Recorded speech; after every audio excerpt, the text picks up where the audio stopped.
Modern-day feminism is a lost cause. Jordan Peterson went on a panel with a modern-day feminist who kept going on and on about her imaginary utopia, but ended up ignoring his arguments and just completely changed the topic. Crazy, right? In a society that's increasingly going to the extreme left, there are few voices like Jordan Peterson who are ready to stand their ground and back up their claims with actual stats. I want you to watch him dismantle every argument she makes and leave her speechless time and time again. What do you understand by equality, Sophie? What does it mean to you? People being able to have different choices and having equality of outcome. Aha, well, so you're going to have choices and equality of outcome. What if people choose different things, which is what they've been doing in Scandinavia? So the Scandinavian countries have moved more towards gender equality than any other countries, and the personality differences in Scandinavia have increased rather than decreased, and the proportion of women who are choosing STEM fields has decreased rather than increased. So as cultures become more gender neutral, the number of women who choose STEM fields decreases. What do you mean by STEM fields? So science, technology, engineering, and mathematics. So if you let men and women make their choices, what actually happens is that they specialize in different situations, and you don't get equality of outcome. Could they not have been programmed to have those views from the moment we raise them and give boys Lego and construction? No, because what happens is that as countries get more egalitarian, which means there's less programming of that sort, the differences get larger, not smaller. And the scientific data on that is clear, and most of it was generated by people who have a left-leaning bias, so you can't blame it on conservative scientists. It was a shock to everyone to find that out. Sophie, I think the difference between Jordan and me is that we look at evidence and we lean towards different theories. So Jordan's theory is very much evolutionary, that there are inherent differences in men and women. Mine is very much more social role theory, if you like, and that men and women are taking on different roles due to the expectations that society puts on them. And there's nowhere in the world that women are equal, but Scandinavia has made the most progress towards shared parenting, etc. Yep. That said, it's not done yet. There's nowhere in the world where this is done yet. But it's having the opposite effect that the gender equality types predicted. Opposite, not the same. And it isn't a theory, it's actually data driven by tens of thousands of surveys and the best scientific literature on the topic. It's not a theory, and I didn't come about it because of my political perspective. I looked at the data. What it showed was that as countries become more egalitarian, the differences between men and women grow. They don't shrink.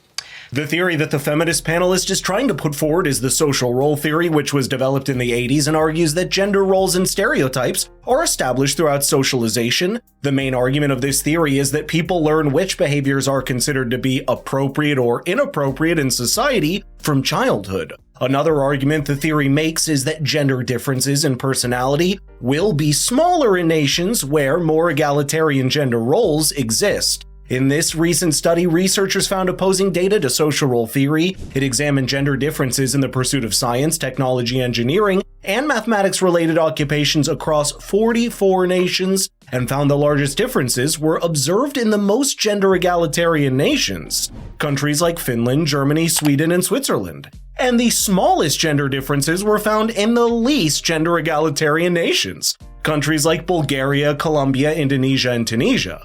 This goes to show that trying to force men and women to be equal in all aspects of life goes against our natural inclinations and can lead to the exact opposite that modern-day feminism and the left are trying to achieve. That's what Peterson is trying to convey on his opponent, that he is backing up his claims with actual data drawn from a real-world study, while she continues going on a tangent about a theory which continues to prove to have the opposite consequences of its main arguments. Particularly interested in the ones presented, such as the ones by the University of Southern California, which discovered that change towards gender equality is actually being slowed by beliefs that are legitimizing social inequalities on the basis of sex. Like the analysis that was done by the American Psychological Society, which looked at 45 analyses of whether there's sex difference over 20 years, and its conclusion was that men and women are basically alike in terms of personality, in terms of cognitive ability,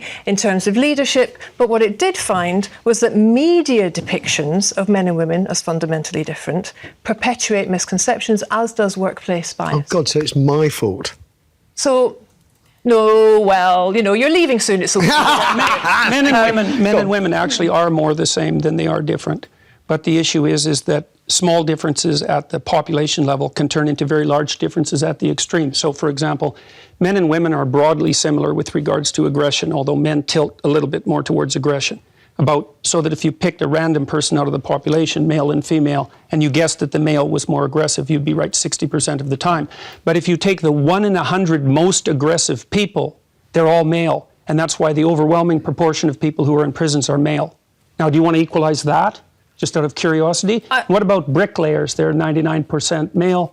And we've got about 3/4 of the population now in universities in the humanities and social sciences are female. Yeah. Are we going to equalize that? And men work longer hours. They work more dangerous jobs. They're more likely to move. They're more likely to work outside. They're more likely to participate in jobs in the STEM fields that are scalable. They make more money for those reasons. And that's all hidden under the idea that the reason that men and women make different amounts of money is because of their gender. It's a very simplistic analysis, and trying to address I was just going to say, Sophie, can you come back on that? What I'm trying to equalise is opportunity and choice. Fine, let's equalise choice. You agree on that. But we won't get equal outcome that way. And I think that what happens then, nobody knows, because we've never done it yet. We do know. We know what's happened in Scandinavia. But it's not fully got there yet. No, but it's going in the opposite direction that everyone predicted, and strongly. I think one of the things I loved about Jordan's book, which I speed read last night, so forgive me, Jordan, I've not read every line. But one of my favourite rules in Jordan's book is Rule 9, which says, assume the person you are listening to might know something you don't. Mm-hmm. And I think that in a country where men outnumber women by 2 to 1 in Parliament, in local government, where women's voices are not equally represented in media, where our education systems still are teaching boys and girls ideas of pink and blue. Yeah. What I'm trying to do is work with thousands of optimistic, hopeful people for change. Okay. Truer words have never been said. On a surface level, men and women may seem alike in many aspects. They share common human experiences, for example. However, we should also acknowledge that these apparent similarities can sometimes mask deeper distinctions that, when examined closely, reveal the unique traits and attributes that each gender brings to the table. Expanding on this idea, one could delve into the various areas where these small differences lead broader implications. For instance, in terms of biological disparities, men and women have distinct hormonal profiles, which influences behavior, cognition, and emotional responses. These differences contribute to variations in communication styles, decision-making processes, and problem-solving approaches between genders. In this article, Peterson states that men are more interested in things and women are more interested in people, which plays a huge role in their occupational choices. This doesn't imply that just because men and women are different that one gender is superior to the other. I think both men and women bring unique strengths and perspectives, and society functions best when we recognize and embrace these differences, rather than viewing them as barriers to achieve equality. What modern-day feminism is trying to achieve is forcing equal outcomes on the top-level positions related to power and decision-making. They all go crickets when someone brings out the topic of equalizing on low-level and hard jobs. A clear example of that is the war in Ukraine. I haven't seen a feminist comment about this at all. Adult men 18 to 64 are being forbidden to leave Ukraine, even if they're not drafted for the army. The government there has even entertained the idea of forcing Ukrainian men to return to the country from neighboring European countries to practice in the war efforts. Ukrainian women, on the other hand, are free to move and no one is putting restrictions on them. Why isn't anyone forcing them to stay in the country and go to the front lines? I think both ends of the political spectrum should debate this point further. Equal opportunities, rights, and respect for individuals, regardless of gender, is the way to move forward. This doesn't lead to equal outcomes how those on the extreme left dream about, however far from it. This creates a society where each individual achieves based on their merit.